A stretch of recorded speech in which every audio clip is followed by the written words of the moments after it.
அது ஒரு பொதுவான கருத்து. இதில் மரம் மற்றும் மனிதன் ஆகிய இரண்டுக்கும் இடையே உள்ள தொடர்புகள், ஒத்த தன்மை பற்றி பேசப்படுகிறது. மரம் என்பது ஒரு இயற்கையின் ஒரு பகுதியாகும்.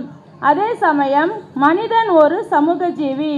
பல சமயங்களில் மனிதன் மரத்தை விட பல கூறுகளில் மேலோங்கி இருப்பதாக கருதப்பட்டாலும், இயற்கையின் ஒரு அங்கமாகிய மரம் மனிதனுக்கு பல வழிகளில் பயனுள்ளதாக இருக்கிறது. அது போன்றுதான் ஒரு மனிதனுக்கு மரம் உதவி செய்ததால் என்ன விளைவு ஏற்பட்டது என்பதை மரமும் மனிதனும் கதையின் மூலம் நம் எல்கேஜி குழந்தைகள் நம்மிடம் எடுத்துரைக்க வந்துள்ளனர். மனிதன் ஜெய்ஷ்ணவி, ரிவ்காஷா, மித்ரன், சுமஸ்ரீ. மரம் தர்ஷிகா, ஜனனி, தீக்ஷித், கியாஸ்.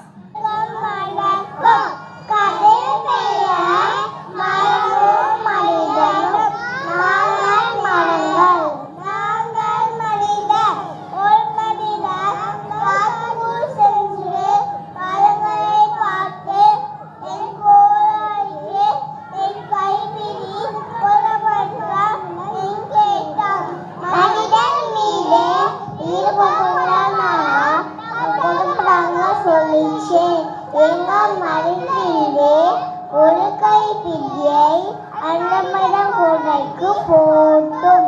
அந்த மனிதன் அந்த மரக்கு ஒரு கோலாக்கி ஒரு கைப்பிடி அவர் வெட்ட முடியுமா?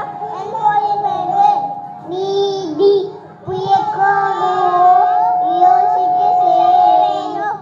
நீதி புயக்கோடு யோசித்து சேரணும். நன்றி.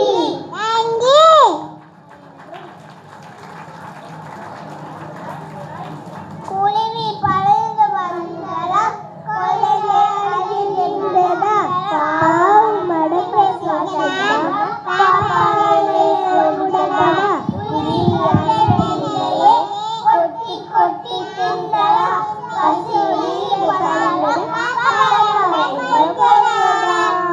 யானை பெரிய யானை